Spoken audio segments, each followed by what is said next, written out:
UPSC is a nincompoop organisation, there I said it. देखो बाकी तो कोई बोलेगा नहीं, तो I have to point it out. वैसे इतना ज़्यादा हाइप भी करने की जरूरत नहीं है। निनकम्पूप का मतलब कुछ ज़्यादा खास नहीं होता है, जस्ट मीन्स अ सिली और फुलिश पर्सन, और इसको एक ह्यूमरसली माइल्ड फॉर्मेट में, लाइट हार्टेड प्लेफुल वे में बोला जाता है। But the thing is that ki UPSC is not a playful or a light-hearted organization. It actually decides literal future of the aspirants and the students. It's a constitutional body. इसके पास actual responsibility है देश के IAS और देश के IPS और देश के IRS और देश के इंडियन फॉरेस्ट सर्विसेज को रिक्रूट करने की। इससे इनकॉम्पिटेंसी और इनएफिशिएंसी अगर हम एक्सपेक्ट करने लग गए, तो we are in for an absolute true disaster.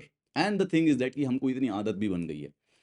जो लोग this video is not for the UPSC aspirants, ये वीडियो बेसिकली दूसरे लोगों के लिए है, उनके लिए, ताकि वो जान सके कि यूपीएससी कर क्या रहा है। बिकॉज नोबडी, पिछले 6-7 सालों से मैं ये सब देख रहा हूँ, और कोई भी इस बात को उठाने की, कोई भी यूपीएससी को पॉइंट आउट करने की, कोई भी इनसे सवाल पूछने की हिम्मत ही नहीं कर रहा है। क्योंकि इन्होंने हर तरीके से ट्रांसपेरेंसी, सिक्योरिटी, सीक्रेसी, पता नहीं कुछ कुछ लगा के ये चुप बैठे रहते हैं। ना सुप्रीम कोर्ट को जवाब देते हैं, ना स्टूडेंट्स को जवाब देते हैं। उस ढोलपुर हाउस में ऐसा लग रहा है कि ढोल ही बैठे हुए हैं। ढोलपुर हाउस का नाम स्पेसिफिकली बहुत एप्ट लग रहा है मुझे, अंदर ढोल ही बजने लग रहे हैं और कुछ नहीं हो रहा है।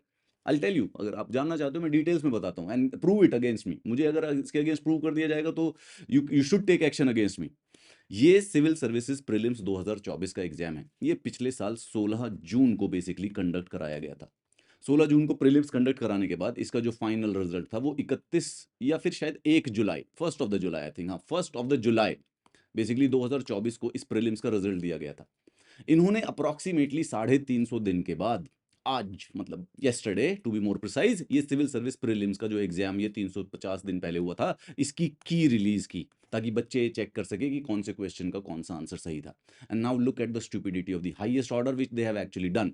इसके अंदर, पेपर के अंदर 100 क्वेश्चन आते हैं। 100 क्वेश्चंस में से इन्होंने 3 क्वेश्चंस ड्रॉप कर दिए, यानी कि क्वेश्चंस की जो स्कोरिंग है सिर्फ और सिर्फ 97 क्वेश्चंस में से की गई। UPSC will not tell you कि ये जो 97 क्वेश्चंस में से जो ये बचे हुए 3 क्वेश्चंस हैं, इनके सबको 0 मार्क्स मिलते हैं या सारे के सारे स्टूडेंट्स में 6 नंबर ऐड कर दिए जाते हैं। Now first of all let's just speculate, अगर सबको 6 नंबर मिलते हैं दैट इज स्टिल फाइन, लेकिन अगर इसके 0 नंबर मिल रहे हैं तो फिर बेसिकली बच्चों के साथ इनजस्टिस हुआ। तो 3 क्वेश्चंस थे, question number 20, and this is the set A of the question paper, question number 20 और क्वेश्चन नंबर 52 और क्वेश्चन नंबर 57। ये तीनों के तीनों क्वेश्चंस ड्रॉप कर दिए गए। मतलब कि यूपीएससी ने बनाए इतने ज्यादा एम्बिगुअस थे कि यूपीएससी को भी लगा कि ये कैंसिल ही कर दो, ये क्वेश्चन ही गलत बना दिए हैं। दिस डजंट एंड है नहीं, यहाँ पर खत्म नहीं होता है। उसके बाद यहाँ पर ये क्वेश्चन नंबर 85C है, ये इनका ऑफिशियली की के अंदर गलत है। It is wrong, forget about it. अरे हम हमेशा, सारे के सारे बच्चे जब यूपीएससी की आती है तो हम ये सोचते रहते हैं कि यूपीएससी ने बनाई है तो सही बनाई होगी। We find demented logic to justify the UPSC key. बोलना स्टार्ट करो इनको कि ये गलत कर रहे हैं। कोई कोई कमाल की बात नहीं है, ऐसा मतलब बिल्कुल एकदम अनपढ़ लोग बैठे हुए हैं जिस तरीके की बनी है इस बार। एंड देन बाकी सारी माइनर चीज, ये 71D ये इतना रफ क्यों लगा हुआ है? What, you keep on thinking and you simply can't decide कि हुआ क्या था, ऐसा क्या रीजन था कि ये डी ऐसे रफली पेन से घसीटा हुआ, उसके बाद फोटो, इसका फोटो खींच के हमें बेसिकली भेज दिया गया है की के रूप में। नाउ इससे देखो, इससे इम्पैक्ट क्या होता है। देखो, 3 क्वेश्चंस ड्रॉप किए हैं, इसका मतलब डेल्टा ऑफ 6 मार्क्स। ये तीनों क्वेश्चंस जिस भी बच्चे ने अटेम्प्ट किए थे वो 6 क्वेश्चन, वो 6 नंबर ज्यादा पा सकता था, 6 नंबर कम पा सकता था, कुछ भी हो सकता था। दिस क्रिएट्स, एक क्वेश्चन तो एक्चुअली में गलत मार्क किया गया है। ये चैलेंज है, ये किसी को भी पूरे विश्व में कोई भी आ जाए, ये उसको चैलेंज है। मैं बता रहा हूँ, शर्त है मेरी। मींस ये जिसने गलत किया होगा ना उसको मार्क्स मिले हैं। तो question number 85, I just show you the question, जिसने भी रॉन्ग मार्क किया था उसके नंबरों में ऐड हो गए 2, और जिसने ये सही किया है, मतलब कि एक्चुअली में उसने सही कर दिया, उसके 2.66 मार्क्स गए होंगे। क्योंकि अगर सही वाला लग जाता तो 2 नंबर उसके क्या नाम है, नंबर फाइनल स्कोर में ऐड हो जाते, और क्योंकि अब वो उसको गलत काउंट कर रहे हैं तो 0.66 बेसिकली नेगेटिव मार्किंग के तौर पर कट भी रहे हैं। मतलब यूपीएससी ने पिछले साल जिसने भी रॉन्ग आंसर मार्क किया है उसको 2 नंबर एक्स्ट्रा दिए हैं, और जिसने भी सही नंबर मार्क किया है, सही एक्चुअली में जो आंसर है उसमें मार्क किया है, उसके -2.66 हो गए हैं। And the reason is this, जो ये 85 क्वेश्चन है ना, ये पॉलिटी का बेसिक क्वेश्चन है। तो 5 लाख बच्चे अगर प्रीलिम्स दे रहे थे ना, तो कम से कम नहीं तो 2 लाख बच्चों ने इस क्वेश्चन को अटेम्प्ट किया है। This is a question which was an attemptable question. ये जो क्वेश्चन है वो बेसिकली जिसने भी प्रीलिम्स में अपनी पॉलिटी की थोड़ी बहुत भी पढ़ाई की है वो इसको अटेम्प्ट करेगा। ये ऐसा कोई क्वेश्चन नहीं था कि इतना ऑब्सक्योर था कि इसको अटेम्प्ट ही नहीं किया जा सकता। The problem with this question is that the people have attempted it, a lot of people have attempted it, और हम सबसे छोटा एस्टिमेट भी मारे ना तो कम से कम नहीं तो 500 बच्चे बेसिकली कम से कम कंप्लीट डिस्ट्रॉय हुए होंगे, क्योंकि वो एज पे वो जो 88 की कट ऑफ है उसके आजू बाजू के वो जो 2.5 नंबर कटे हैं ना उसकी वजह से एटलीस्ट लोएस्ट एस्टिमेट पे गैस है, this is I don't have evidence of it, gas है, लेकिन 500 बच्चे गए हैं बिल्कुल। Question number set polity question easier था तो बहुत सारे लोगों ने अटेम्प्ट किया होगा। तो ये तो 4 क्वेश्चंस तो यहाँ पे इन्होंने कंप्लीट ऑफिशियल डिजास्टर पे रख ही दिए। इसके अलावा 2-3 और क्वेश्चंस हैं जिसके ऊपर एम्बिग्विटीज है, पर चलो जिस भी चीज के ऊपर हल्का सा भी डाउट है उसको हटा के रख देते हैं। The thing is this, it brings the delta of 10 to 12 marks. 10 से 12 क्वेश्चंस का जो वो पेपर है ऊपर नीचे है, उसको चैट जीपीटी सॉल्व नहीं कर पा रहा, उसको गूगल नहीं सॉल्व कर पा रहा, यूपीएससी ने 1 साल के बाद की दी है और उसके बाद forget about it. Now the cut off is 88, 88 cut off है, और यूपीएससी के पेपर के अंदर ही 10 से 12 नंबर की बेसिकली गड़बड़े। सोचो कितने बच्चों का पूरा साल और पूरा का पूरा भविष्य बर्बाद हो गया होगा। ये नंबर है, ये फैक्ट है, ये कोई मजाक में कोई रिटोरिक नहीं चल रहा है। This is not an examination body, this is completely destroying the future and the kids and the aspirants. अब एक काम करते हैं, देखिए इमेजिन करके रखते हैं, एक बार जरा देखें, यहाँ पर 16 जून को 2024 को बेसिकली एग्जाम कंडक्ट कराया गया था, ठीक है। Now let's try to find out कि यूपीएससी की कब बनाता है, when does the UPSC create the की। Now in my judgement UPSC result से पहले तो उसके पास की होनी ही चाहिए।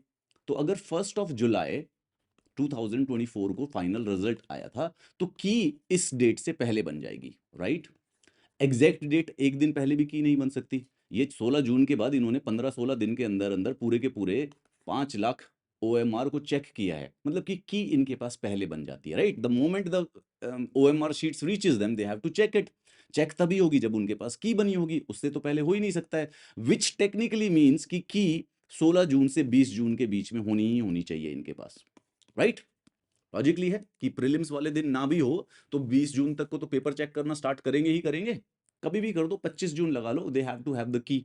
Now the question is this कि अगर की प्रीलिम्स की डेट से पहले बन जाती हो तो फिर वो 3 क्वेश्चंस अगर पहले से ही डिस्कार्डेड थे तो फिर उन्होंने देने ही नहीं थे, देने ही नहीं चाहिए थे, फिर तो उसका लॉजिक है भाई, फिर कैसे देंगे कि भाई पता है। तो मेरी एस्टिमेट ये है कि पहले पेपर को ये प्रिंट कराते हैं, दे प्रिंट द पेपर फर्स्ट, और उसके बाद बनती है की, चाहे वो कभी भी होती हो। छोटा सा एस्टिमेट लगाएं तो भाई 16 जून को प्रीलिम्स था तो 15 मई तक तो पेपर बन के तैयार हो जाता है, they have to finalise it, they have to give it out to the print, उसकी हार्ड कॉपी प्रिंट होती हैं। जितने बच्चे नहीं, जितने फॉर्म भरा है उतने प्रिंट होते हैं, तो कुछ नहीं तो 10-12 लाख के प्रिंट होते हैं, तो उनको 1 महीने पहले काम करना पड़ता है। तो 15 मई के बाद इनको की बनानी ही पड़ती है and they can't change it.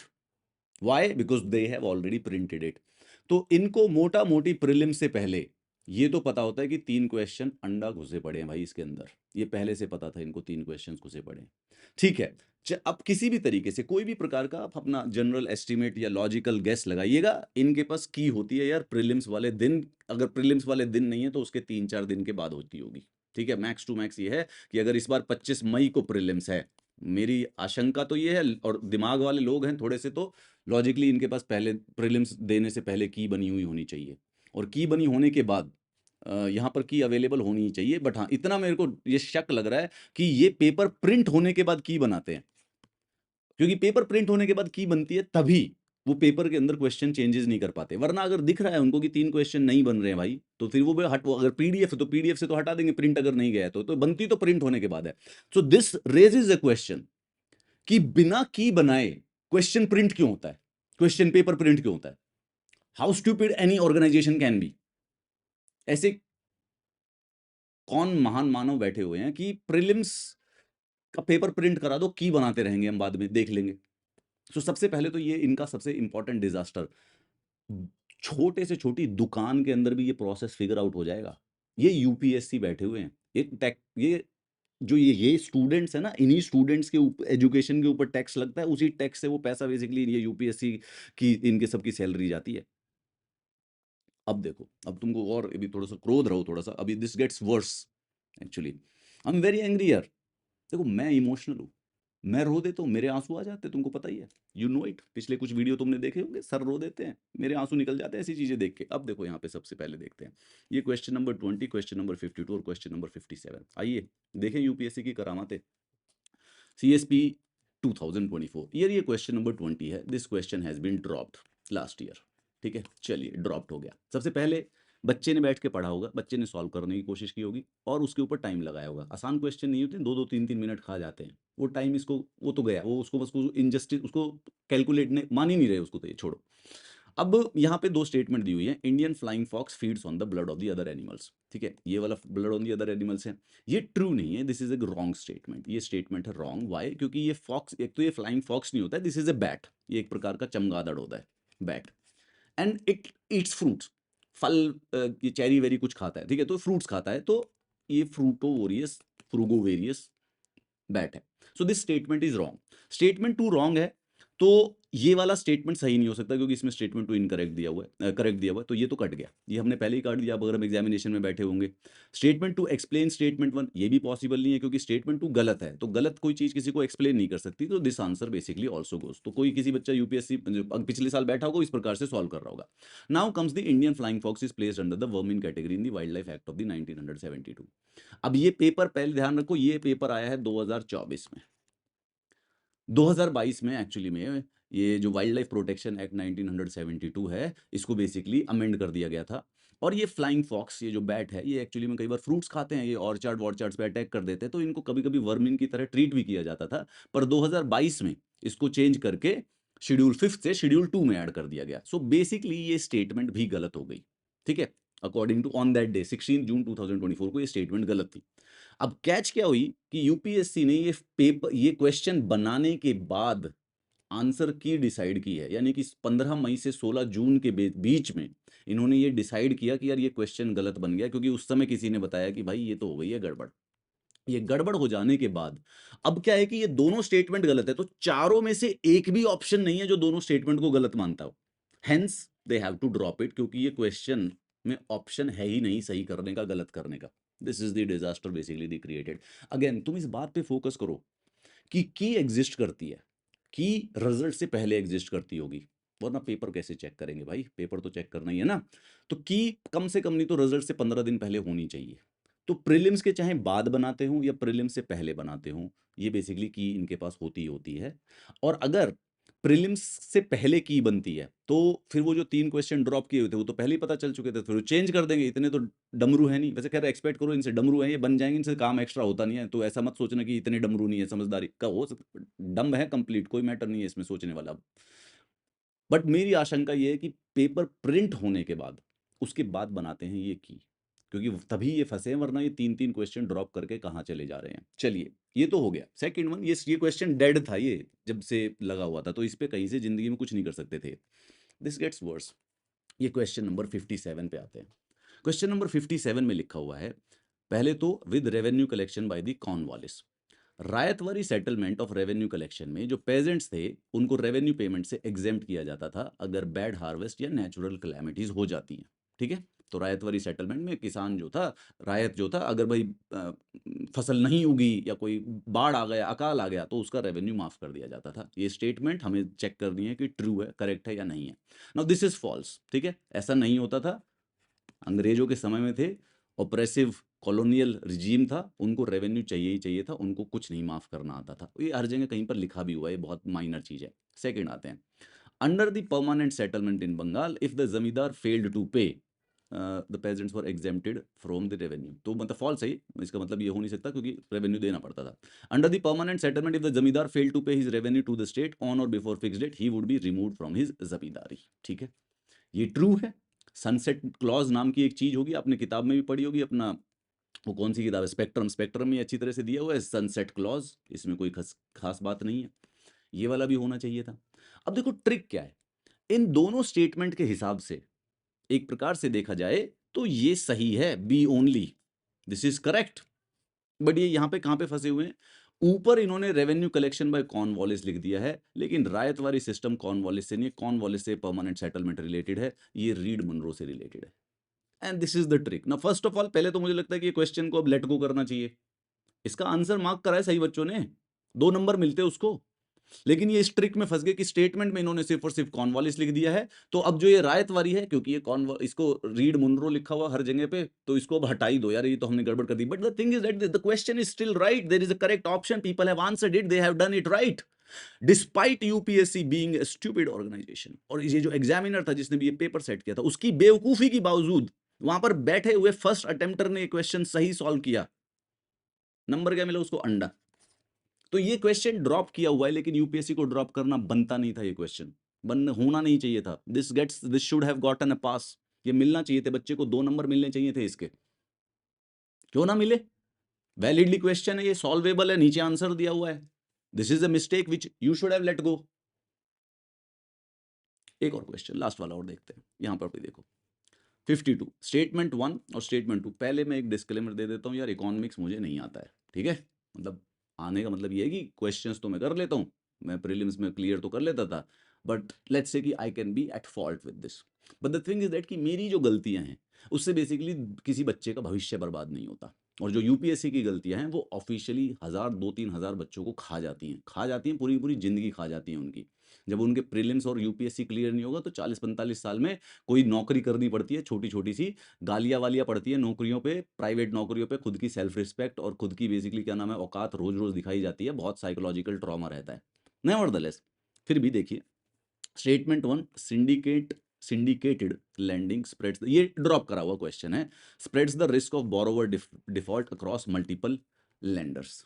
ठीक है, ये ना एक ट्रू स्टेटमेंट है। सिंडिकेटेड का नाम ही चीज़ है, सिंडिकेट ऐसा है जहाँ पे मल्टीपल चीज़ें, मल्टीपल एंटिटीज इन्वॉल्व करती हैं। सिंडिकेटेड लैंडिंग का मतलब जैसे भाई हम 50 लोग दोस्त मिलके एक पैसा जोड़ दें और उसके बाद किसी को उधार दे दें, तो इससे क्या होगा कि मल्टीपल लेंडर्स, अगर बोरोवर ने वापस पैसे नहीं दिए तो जो रिस्क है वो थोड़ा सा सेपरेट हो गया। ठीक है, ये ट्रू स्टेटमेंट दिख रही है, कोई बड़ी बात नहीं है।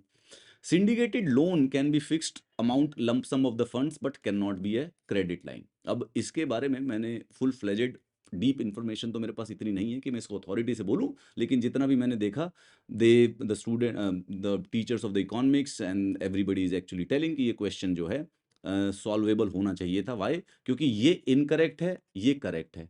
ठीक है, तो एक तरीके से आंसर तो आ रहा है, सी इज द आंसर। इसमें एम्बिग्विटी है नहीं ऐसी कि डिबेट हो। ये यूपीएससी को बाद में लगा ही गलत, यूपीएससी ने इस क्वेश्चन को ड्रॉप किया है, they don't have a reason to drop it. सही है ये question, syndicated lending multiple lenders, yes true statement, statement 2 is wrong, ठीक है, we have statement 1 is correct, statement 2 is incorrect, done, this is a answer, this is a correct answer, this is a good answer, this is a fine question. इसको drop कर दिया, तो यहां पे इन महामानवों ने इस क्वेश्चन को कर दिया ड्रॉप। क्यों किया भाई, किस लिए, किस खुशी में? जब आंसर निकल रहा है पूरा का पूरा और लॉजिक आंसर निकल रहा है, कोई इसके अंदर गड़बड़ भी नहीं है। ये इनका काम है भाई, ये 3 क्वेश्चन ड्रॉप कर दिए। ये वाला क्वेश्चन में बेसिकली 85 क्वेश्चंस का तो मैंने कल आपको बता ही दिया था, वहाँ पे तो उन्होंने अलग ही आतंक मचाया हुआ है। सिंपल सा क्वेश्चन है 85 वाला, सेट ए का, यूपीएससी प्रीलिम्स 2024 का। पहले वाली एक स्टेटमेंट दी हुई है, उसके अंदर डिबेट ये है कि फाइनेंस मिनिस्टर, देखो बात यह है कि फाइनेंस मिनिस्टर बजट को प्रेजेंट करती है, इसमें कोई शक की बात नहीं है, ये वर्ड स्टेटमेंट सही है, but on behalf of the president, it's as simple as that. अब हमारे और बच्चों के साथ और पूरे के पूरे देश के साथ समस्या क्या है कि जैसे ही यूपीएससी की देती है तो हम अपनी इंफॉर्मेशन और डेटा को उसकी तरफ से उसके अकॉर्डिंग मैनिपुलेट करने की कोशिश करते हैं, जो उन्होंने बोला। इस बात को ध्यान से सुनो, देखो आज इनके चिथड़े उड़ा के फेंकता हूं मैं तुमको। ठीक है, ये वाला जो जजमेंट है, इससे पहले मैं एक सबसे बेसिक क्वेश्चन डिस्कस करता हूं, ये थोड़ा सा पुराना है, माफी चाहूंगा। 2017 यूपीएससी प्रीलिम्स सेट ए, और लिख के दे रहा हूं, यूपीएससी को और यूपीएससी के एग्जामिनर को ये क्वेश्चन नहीं आता, और ना ही उनको फंडामेंटल राइट, कॉन्स्टिट्यूशनल राइट और लीगल राइट के बीच में डिफरेंस पता है। पहले तो मैं तुमसे एक जनरल क्वेश्चन पूछता हूं, कॉन्स्टिट्यूशनल राइट होते क्या, क्या होते हैं logically? What is given in the constitution? ठीक है, फंडामेंटल राइट कॉन्स्टिट्यूशन के पार्ट 3 में दिए हुए हैं। क्या फंडामेंटल राइट कॉन्स्टिट्यूशनल राइट नहीं है? नहीं है क्या? ये क्वेश्चन पूछते कैसे हैं? अब यहां पे देखो इंटरेस्टिंग वाली बात, right to vote and to be elected in India is a, अब छोड़ो तुमको आंसर आता है या नहीं आता, इनके पास जो की थी, की में आंसर है इसका सी। ठीक है, सी आंसर है, यानी कि ये कॉन्स्टिट्यूशनल राइट है। ओके, अब हमें भाई जब हमने मार्क किया 2017 में, हमें तो नहीं पता था क्या हुआ क्या नहीं हुआ। 2018 में जब की आई, यूपीएससी ने कहा कि ये कॉन्स्टिट्यूशनल राइट है, तो जिस बच्चे ने बाकी कुछ लगाया वो गलत है। अब मेरे को एक बात बताओ, कॉन्स्टिट्यूशनल राइट जो जो कॉन्स्टिट्यूशन में है, simple, I don't think so there is an argument about it, या कुछ और खास चीज होती है, अलग से कोई डेफिनेशन तो नहीं है ना। अब कॉन्स्टिट्यूशन के अंदर ही फंडामेंटल होता है, तो क्या फंडामेंटल राइट कॉन्स्टिट्यूशनल राइट नहीं होता? नहीं होता। तो फिर ये दो ऑप्शन में दे कैसे रखे हैं? फंडामेंटल राइट खुद एक कॉन्स्टिट्यूशनल राइट है ना, क्या है फिर ये डिफरेंशिएशन जो जबरदस्ती की कर रखे, किसी को नहीं पता। और ये मत सोचो कि सर आपको नहीं पता, मुझे नहीं पता, यूपीएससी, ये सुप्रीम कोर्ट को भी, वो भी ऊपर नीचे मजे में लिखते रहते हैं। अब यहां पे देखो, ये क्वेश्चन गलत था, ये उन्होंने उस साल भी की में भी गलत बताया है। 1982 जजमेंट में सुप्रीम कोर्ट ने बोला, राइट टू इलेक्ट फंडामेंटल तो है टू डेमोक्रेसी, पर it is neither a fundamental right nor a common right, it is pure and simple A statutory right. तो ये 1982 की जजमेंट जिसने पढ़ रखी है, और उसके अकॉर्डिंग तो लीगल राइट आंसर होना चाहिए था। ठीक है, कोई बात नहीं, अभी रुको एक बार। 2003 की जजमेंट में इसको कॉन्स्टिट्यूशनल राइट बना दिया। ठीक है, अब तुम बोलोगे सर 2003 की जजमेंट में कॉन्स्टिट्यूशनल राइट बना दिया है, क्वेश्चन आया है 2017 में, तो इसका मतलब आंसर कॉन्स्टिट्यूशनल राइट होना ही चाहिए। रुक जाओ, कुलदीप नायर केस था 2006 का, सुप्रीम कोर्ट का, 5 जज का बेंच था, right to vote is not a constitutional right लिख के भेजा हुआ है। उसके बाद 2013 की जजमेंट में 3 जज बेंच ने फिर से असर्ट किया, right to vote is neither a fundamental right nor a constitutional right but pure and simple statutory right. ये क्वेश्चन भी 2017 में यूपीएससी की में गलत था, और भी थे, मैं और बता रहा हूँ। इन्होंने ये हाई कोर्ट वाला, ये क्वेश्चन गलत था, इसमें high court in India has a power to review its own judgement, question number 88 है, क्वेश्चन नंबर 88 का इन्होंने आंसर दे रखा है ए, ये वाली जो स्टेटमेंट है इसको बोल रहे हैं गलत, ये गलत नहीं है, ये सही स्टेटमेंट है, आंसर होना चाहिए था सी, ये भी इन्होंने गलत दे रखा है। ये 2021 का प्रीलिम्स है, ये भी की में इनकी गलत था।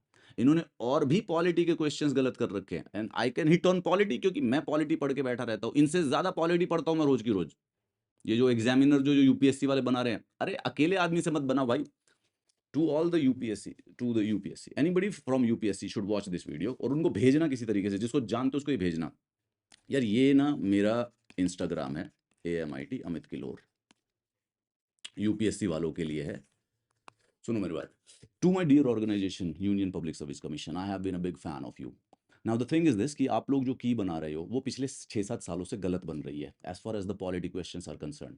तो क्या करना है कि मेरे को इंस्टाग्राम पे मैसेज करना है, और मुझे अपने वो 15-20 क्वेश्चन भेज देना जब एग्जाम हो जाए। 2 घंटे के करीब लूंगा अप्रोक्सीमेटली, 1.5 से 2 घंटे के अंदर अंदर आपको एकदम अप्रोप्रिएट की बना के दे दूंगा, सही आंसर बता के दे दूंगा, with logic, with explanations, and it's okay. क्या कहते हैं, प्रो बोनो। देखो तुमसे नहीं बन रहा है, 2017 की गलती भी मैं दिखा रहा हूं, और 2021 की भी दिखा रहा हूं, और 2024 की भी दिखा रहा हूं। 2023 और 22 के स्क्रीनशॉट निकालने में थोड़ा सा टाइम लग रहा था, तो मैंने छोड़ दिए हैं, तो उसमें भी तो नहीं हो पा रहा है आप लोगों से। And I get your aged, and I get your bureaucratic, and I get you don't like to do work, and I get the efficiency is not the key concern, and I get you're non accountable, and I get you don't have to answer anybody, and I get कि आपसे कोई सवाल पूछने वाला है नहीं और चले जाएगा इसी प्रकार से। However, if you do happen to need the polity key of the UPSC, I am very much available, सही वाली बना के दे दूंगा, इस प्रकार की जग हसाई या बेइज्जती नहीं हुआ करेगी। So the thing is this कि 2006 और 2013 के बाद अगर right to vote simply statutory right है, तो 2017 में जब ये पेपर में पूछा गया था, तो इसका आंसर जो था क्या होना चाहिए था? लीगल राइट होना चाहिए था। अब सुप्रीम कोर्ट की बात मान तो तुम अब किसकी माने, सुप्रीम कोर्ट की माने या यूपीएससी की माने? नेवरदलेस, so to UPSC है यार, stop killing the life and the future of the students. This is ये, and this might seem a rhetoric and you might seem कि सर इतना भी नहीं था, but this is true disaster. You have no idea about it. How many students basically prepare for it? एक बच्चा जब 21 साल का हो जाता है, उसके बाद उसके पास जब पूरा का पूरा यूपीएससी की प्रिपरेशन करता रहता है, he spends around 6 to 8 years of his life, of her life. बहुत ड्रीम, बहुत एस्पिरेशंस के साथ इस एग्जाम की प्रिपरेशन की जाती है। एंड ये जो 6 मार्क्स का जो, ये जो तुमने 10 मार्क्स का डेल्टा दिया है ना इस बार, मैं तुमको लिख के दे रहा हूं, ये जो 10 से 12 मार्क्स का जो इस बार का तुमने डेल्टा दिया है, this will officially destroy at least 500 lives for permanent, guarantee है। जो जो बच्चे एज पे, एंड अच्छा एक और, अच्छा ये देखो, look at it and I will prove it to you, ऐसा कोई थोड़ी ना है। ये जो क्वेश्चन है, ये बड़ा नॉर्मल क्वेश्चन था, क्योंकि पिछले साल मैं एक इंस्टीट्यूट में काम करता था, तो उस समय ये हम बैठ के सॉल्व कर रहे थे, तो इसको हमने झट से बैठ के सॉल्व कर दिया था। तो एक एवरेज बच्चा मेरी तरह होता है, मेरी तरह होता है, तो वो भी इस क्वेश्चन को सॉल्व करेगा, क्योंकि नॉर्मल है। ये फ्लाइंग फॉक्स, जिसने भी बचपन में डिस्कवरी और नेट जियो देखा है, उसको पता चल जाएगा ये फॉक्स नहीं होता, ये बैट होता है, चमगादड़ है, ये चमगादड़ फ्रूट व्रूट चेरी वेरी ऑर्चर्ड वर्चर्ड में रहता है, खा लेगा। वो इसको पता चल गया कि ये स्टेटमेंट गलत है। So the moment you realise ये स्टेटमेंट गलत है, you want to solve it, because answer आ चुका है, ए कट चुका है, एंड क्या नाम है, बी डी कट चुका है, मेरे पास दो ऑप्शन हो गए, I will attempt it, I will attempt it. More importantly this gives an answer, ये बी भी गलत है, does not explain the statement one. So the thing is this, बच्चे ने अटेम्प्ट किया, और ये रायतवारी सेटलमेंट वाला, जिसने भी यार हिस्ट्री पढ़ी है, इसको जाएगा, ओपन क्वेश्चन है ये, ओपन। रायतवारी में भाई रेवेन्यू कलेक्ट होता था, परमानेंट सेटलमेंट की ये बात सही है, this is wrong, I will go for two only, ये मैं सॉल्व करूंगा। इसका मेरे को नहीं पता, ये इकोनॉमिक्स वाले शायद कॉमर्स वाले बेहतर बता पाए। और जो क्वेश्चन नंबर 85 है उसको सॉल्व करेंगे, वो सबसे कॉमन क्वेश्चन है, that is a very very common question, उसको कौन सॉल्व नहीं करेगा भाई बैठ के। 85 क्वेश्चन वाला उसको करेंगे, सबके सब पॉलिटी सबसे पहले पढ़ते हैं, दो क्वेश्चन अटेम्प्टेड है, तो ये चारों के चारों क्वेश्चंस बच्चों ने अटेम्प्ट किए, large number of, and that is you massive massive blunders on the part of the UPSC. अब कमाल की बात ये है कि 2025 का तो पेपर बन चुका है, की दिए यार, कब दिए, क्या क्या है ये की 21 मई 2025, 4 दिन पहले, जब 25 क्या कहते हैं मई 2025 को प्रीलिम्स होना इस साल का, उस समय ये की दी है, क्या करूंगा।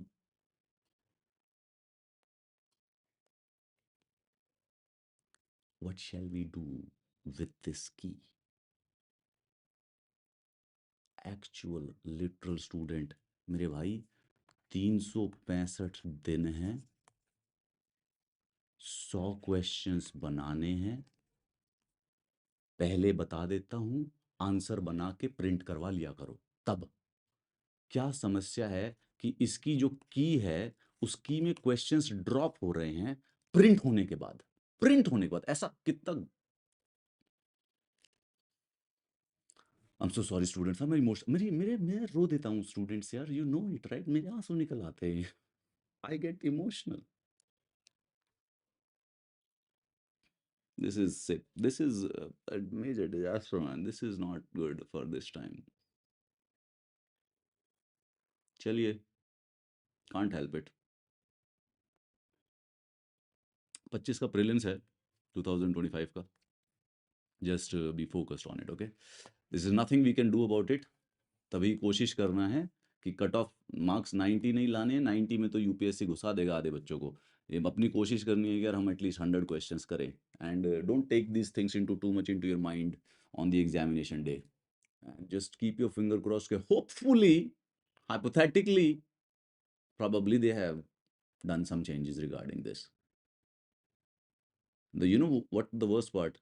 If this is the situation of the prelims, which is a literal objective paper, what the hell are they doing in the mains or in interview, which are actual subjective? They have no idea what they are doing. UPSC, contact at the rate Amit Kilhor on the contact at the rate Amit Kilhor on the Instagram for your key. I'll make it for you. It's just like as just for just a friendly gesture from my side.